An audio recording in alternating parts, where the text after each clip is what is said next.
We'll guide you through how to compare Replit and Cursor. If you find this helpful, consider subscribing and liking the video.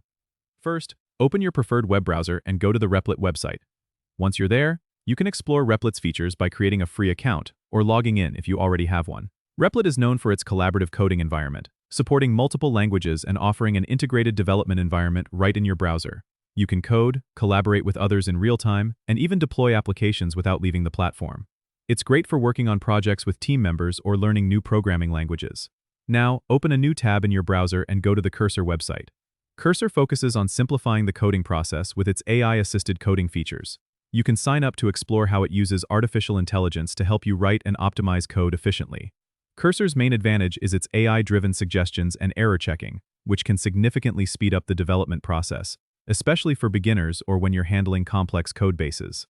To compare, consider what you need most. If real-time collaboration and multi-language support are crucial, Replit might be your go-to.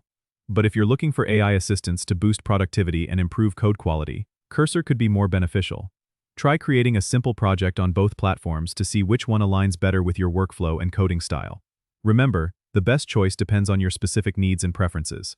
Don't forget to subscribe and comment if this helped you out.